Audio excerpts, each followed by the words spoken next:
أعوذ بالله من الشيطان الرجيم بسم الله الرحمن الرحيم إن في خلق السماوات والأرض واختلاف الليل والنهار والفلك التي تجري في البحر بما ينفع الناس وما أنزل الله من السماء من ماء فأحيا به الأرض بعد موتها وبث فيها من كل دابة وتصريف الرياح والسحاب المسخر بين السماء والأرض لآيات لقوم يعقلون صدق الله العظيم ان فی خلق السماوات والارض ان میں نے بے شک فی میں نے میں خلق کا معنی ہے پیدا کرنا، السماوات آسمان، والارض اور زمین، واختلاف اختلاف کہتے ہیں آنے جانے، اللیل رات، والنہار اور دن، والفلک اور کشتی، التی وہ تجری چلتی ہے، فی میں نے میں البحر سمندر، بما ساتھ اس چیز کے، ینفع نفع دیتی ہے، الناس لوگ، وما اور جو کچھ انزل اتارا، من میں نے سے السما کا معنی آسمان، من میں نے سے ماء پانی، فاحیا پس زندہ کیا، بہی ساتھ اس کے، یہ ضمیر ماں کی طرف پانی کی طرف جا رہی ہے، الارض زمین، بعد اس کے بعد، موتہا اس کی موت یعنی اس کے بنجر ہونے کے بعد، وبثا اور پھیلا دیے، فیہا اس میں، من سے کل ہر، دابت جاندار، وتصریف اور چلنے لگی، الریاح ہوائیں، والسحاب اور بادل، المسخر تابع کیے، بینہ کا معنی درمیان، السما آسمان، والارض زمین، لآیات البتہ نشانیاں، لقوم واسطے قوم کے، یعقلون جو عقل رکھنے والے، ان فی خلق السماوات والارض بے شک آسمان کے پیدا کرنے کے اندر اور زمین کے پیدا کرنے کے اندر، واختلاف اللیل والنہار اور دن اور رات کے آنے جانے میں، والفلک التی تجری فی البحر اور وہ کشتیاں جو چلتی ہیں سمندر کے اندر، بما ینفع الناس جس سے لوگ اٹھاتے ہیں فائدہ، وما انزل اللہ من السماء اور جو کچھ اتارا اللہ نے آسمان سے، من مائل اس پانی کے ذریعے، فاحیا بہ الارض بعد موتہا پس زمین کو زندہ کیا اس کے بنجر ہونے کے بعد، وبث فیہا من کل دابہ اور پھیلا دیے اس کے اندر ہر قسم کے جاندار، وتصریف الریاح اور ہوائیں چلا دی، والسحاب المسخر اور بادلوں کو مسخر کر دیا، تابع کر دیا آسمان اور زمین کے اندر، آسمان اور زمین کے درمیان، البتہ نشانیاں ہیں واسطے اس قوم کے جو عقل رکھنے والی۔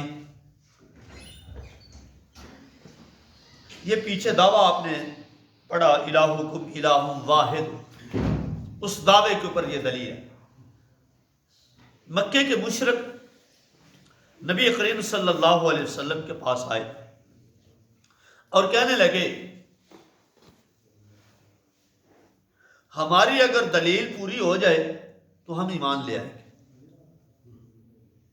ہماری دلیل پوری ہو جائے تو ہم، کیا دلیل ابھی تمہاری، کیا چیز چاہتے ہو؟ یہ صفا پہاڑی جو ہے نا یہ پھٹے، یا یہ صفا پہاڑی جو ہے ساری کی ساری سونے کی بن جائے،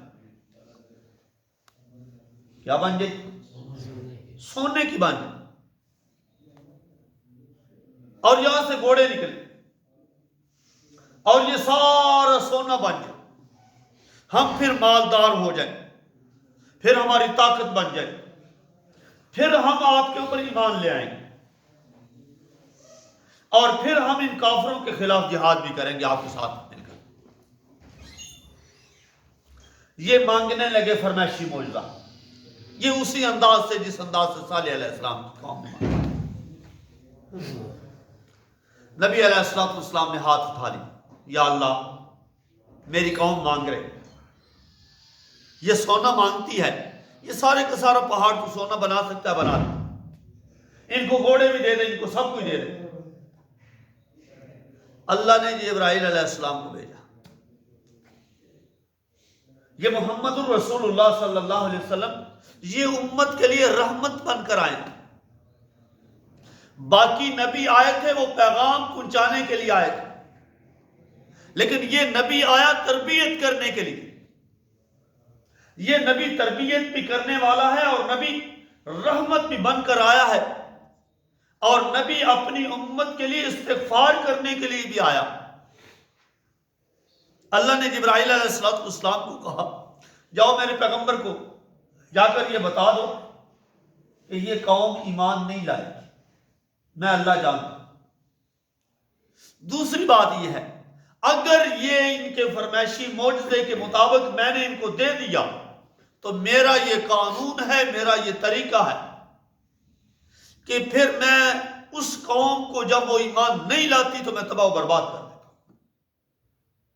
یہ دیکھ لے، اگر یہی چاہتے ہو کہ ان کو تباہ و برباد کروانا ہے، یہ نہ مانیں گے تو ٹھیک ہے، وہ سونا بنانا میرے لیے مشکل نہیں، یہ چیزیں بنانا میرے لیے مشکل نہیں ہے، میں سب کچھ کر دوں گا، لیکن میرے پیغمبر تیری مرضی۔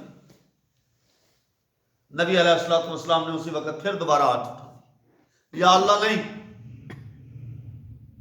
نہیں، یا اللہ میں اپنی امت کو تباہ کرتے ہوتے ہوئے نہیں دیکھ سکتا، میری قوم ایسے غرق ہو جائے۔ اور ابن عباس رضی اللہ تعالیٰ عنہ سے روایت ہے کہ وہاں فرمایا کہ اللہ فرماتے ہیں پھر ایسی تباہی کروں گا کہ ایسی تباہی میں نے کسی قوم کی نہیں کی ہوگی، ایسی تباہی کروں گا۔ یہ دیکھ لے، رحمت بھی کروں گا پھر میں عذاب بھی۔ نبی علیہ السلام نے ہاتھ اٹھایا، یا اللہ نہیں، میں سمجھاؤں گا۔ اللہ نے فرمایا سمجھا لے، یہ نہیں تو ان کی اولاد میں سے کوئی نہ کوئی مان جائے گا، یہ کام کرنا ہے تو کر لو۔ تو نبی علیہ السلام نے کہا، یا اللہ مجھے یہی منظور ہے کہ میں ان کو دعوت دے دوں، اگر ان کے مقدر میں نہیں تو ان کی نسل میں ہو جائے گا، یہ ہو جائے، لیکن ان کو تباہ نہیں کرنا۔ اللہ نے پھر یہ آیات کہا، ان فی خلق السماوات والارض، فرمایا میرے پیغمبر ان کو کہا کہ تم صفا پہاڑی کے سونا بننے کی بات کرتے ہو، تم دیکھو تو صحیح کتنی نشانیاں ہیں تمہاری، کسی نشانی کو دیکھ کر تو ایمان لے آؤ۔ اور دوسری چیز کیا ہے؟ دوسری چیز ہے چونکہ دعویٰ کیا تھا کہ اللہ کے سوا کسی کی نظر و نیاز نہیں ہے، نظر و نیاز دینی ہے تو ایک اللہ کے نام، منت منوتی ماننی ہے تو ایک اللہ کے نام۔ یہ وَإِلَٰهُكُمْ إِلَٰهٌ وَاحِدٌ کے اندر میں نے دعویٰ پڑھایا تھا۔ اللہ نے اس آیت کے اندر 7 دلیلیں دی، کتنی؟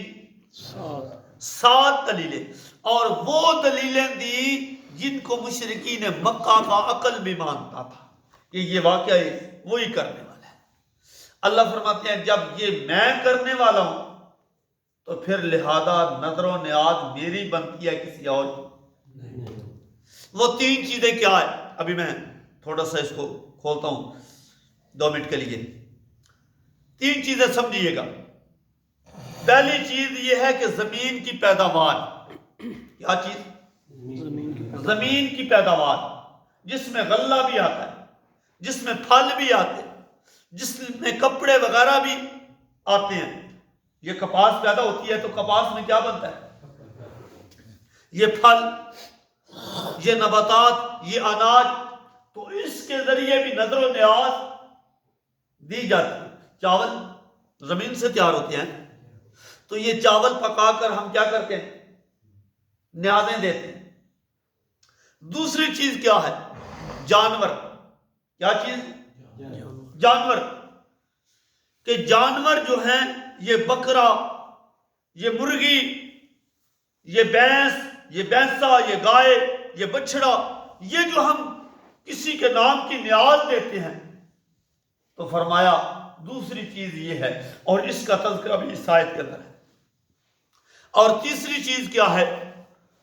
پیسہ، روپیہ، نقدی پیسہ، اس کا تذکرہ بھی اس آیت کے اندر موجود ہے۔ اللہ فرماتے ہیں یہ تینوں چیزیں میں دینے والا، جب تینوں چیزیں میں دینے والا ہوں، تمہارا عقل بھی یہ مانتا ہے کہ یہ اللہ دینے والا ہے، تو لہذا پھر نظر و نیاز میری بنتی ہے، کسی اور کی نہیں بنتی۔ اچھا آئیے تھوڑا سا اس کا ترجمہ کرتے ہیں، مختصر سی بات کر کے ختم کرتا ہوں۔ فرمائیں اِنَّ فِي خَلْقِ السَّمَاوَاتِ وَالْأَرْضِ، یہ پہلی دلیل تھی۔ اللہ فرماتے ہیں زمین اور آسمان کا پیدا کرنا، زمین اور پیدا کرنا۔ فرمایا یہ زمین کس نے بنائی، یہ آسمان کس نے بنائی؟ یہ ان مشرکین سے پوچھ لی، یہ بھی کہیں گے کہ زمین کو بنانے والا بھی اللہ اور آسمان کو بنانے والا بھی اللہ۔ ابھی دکھاتا ہوں دوسری دلیل، واختلاف اللیل والنہار، کہ فرمایا دن اور رات کا آنا جانا، کبھی دن کبھی رات، کبھی دن کبھی رات، یہ دوسری دلیل دے دی۔ تیسری دلیل، والفلک التی تجری فی البحر، فرمایا وہ کشتیاں جو سمندر کے اندر چلتی، وہ کشتیاں جو سمندر میں چلتی ہیں، بما ینفع الناس، جس سے لوگ کیا اٹھاتے ہیں؟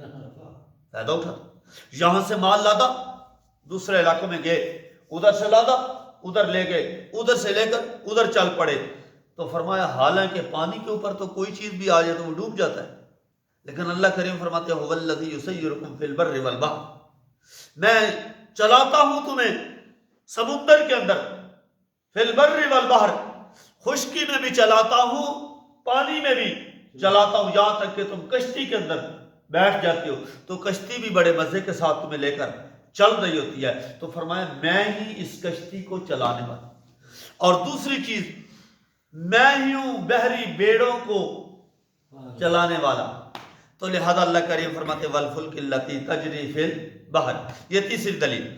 اور آگے فرمایا وما انزل اللہ من السماء، آسمان سے بارش برسانے والا کون؟ تو فرمایا یہ چوتھی دلیل ہوگی۔ اور آگے فرمایا فَأَحْيَا بِهِ الْأَرْضَ بَعْدَ مَوْتِهَا، زمین بنجر ہو گئی ہے، غیر آباد ہو گئی ہے، میں نے اوپر سے بارش برسائی اور تمہارے لیے زمین کو تر و تازہ کر دیا، میں نے سرسبزہ اگا دیا جی۔ اور آگے فرمایا وَبَثَّ فِيهَا مِن كُلِّ دَابَّةٍ، اور آگے فرمایا تمہارے لیے ہر قسم کے جانور زمین کے اندر پھیلا دیے، تم ان سے فائدہ لیتے، دودھ بھی پیتے ہو، گوشت بھی کھاتے ہو جی، ان کو بیچتے بھی ہو، بہت سارے منافع اٹھاتے ہو، سواریاں کرتے ہو۔ اور آگے فرمایا وَتَصْرِيفِ الرِّيَاحِ، ہواؤں کو چلاتے، اور یہ ہوائیں بادلوں کو لے کر چلتی ہیں، اور یہ بادل تمہارے تابع کرتی ہیں۔ کیسے بادل کیسے تابع ہو گئے؟ یہ نہ آسمان پہ ہے نہ زمین پہ ہے، درمیان میں یوں معلق ہے، تم رب سے مانگتے ہو، یوں بارش تمہارے پاس آ جاتی ہے۔ اللہ فرماتے ہیں یہ ہوائیں چلا کر لے جاتے ہیں، ادھر کی ادھر، ادھر کی ادھر، جیسا کہ قرآن مجید کے اندر بھی یہ واقعہ ہے 3 پارے کے اندر، کہ ایک اللہ کا بندہ، بادل آئے اور اس میں یوں آواز ایک سننے والے نے سنی کہ فلاں جگہ کے اوپر فلاں بندے کے باغ کے اندر یہ بادل برسنے چاہیے۔ وہ اب بادل چلنے لگے، چلتے جا رہے ہیں، چلتے جا رہے ہیں، وہ بندہ پیچھے پیچھے دوڑا، اس نے کہا یہ کیا ہو گیا، یہ آواز میں نے سنی ہے۔ خیر وہ وہاں تک پہنچا، اس باغ میں دیکھتا کیا ہے، جو اس باغ کا جو ایریا ہے وہ 1 ایکڑ ہے یا 2 ایکڑ ہے، اس ایکڑ کے اندر اندر برسا ہے، اس کے اندر اندر، اور بندہ وہاں دیکھا ایک بندہ ہے کہ کہیں کے ساتھ وہ یوں پانی لگا رہا ہے یا یوں لگا رہا ہے یا یوں لگا رہا ہے، باہر اس باغ سے ایک قطرہ بھی بارش کا نہیں برسا۔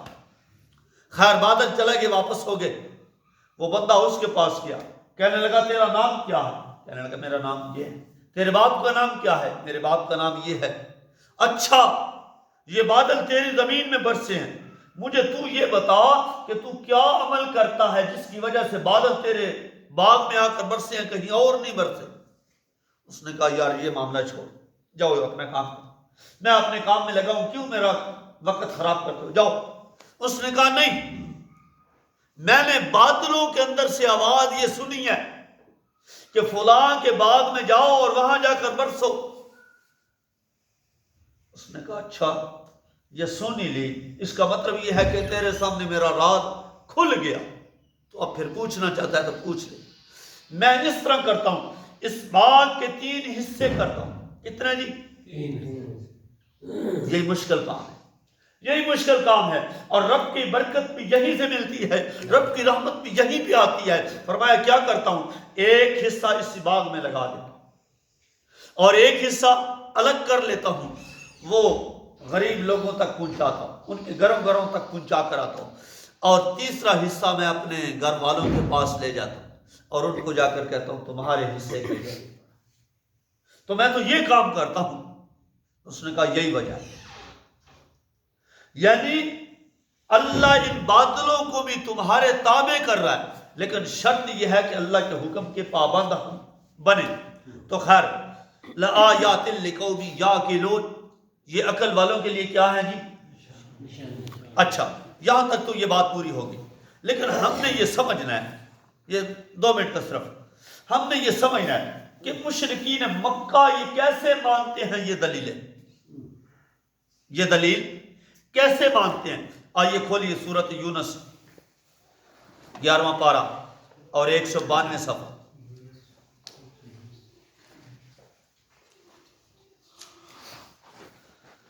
اللہ، آیت نمبر 31۔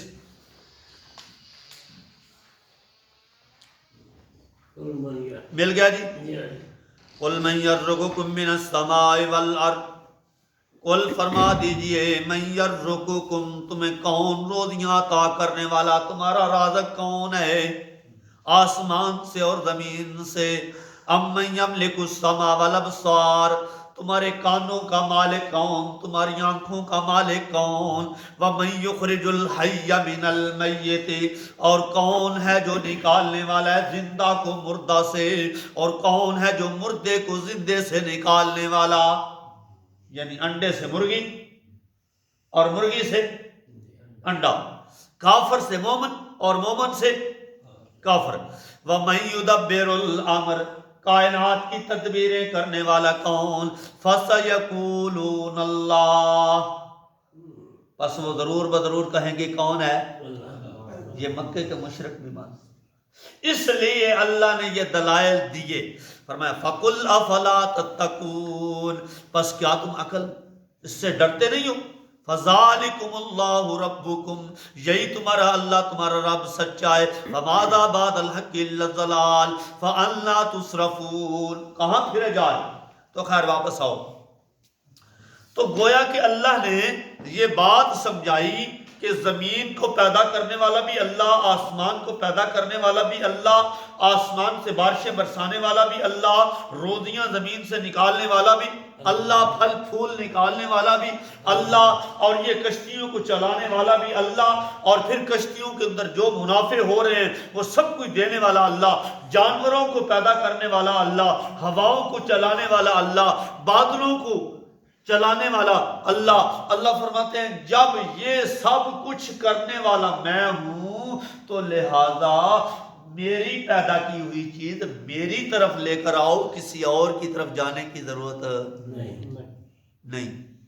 پنجابی چاہتے ہیں جدہ کھاویے تو دائی یہ نہیں، کھائیے رب دا تے گائیے کسے ہور دا، جی دینے والا رب ہو، لے کر جاؤں میں کسی اور کے دروازے پہ۔ اس لیے اللہ تعالیٰ سے دعا ہے کہ اللہ تبارک و تعالیٰ ہمیں قرآن و سنت کو سمجھنے کی اور اس کے مطابق عقیدہ بنانے کی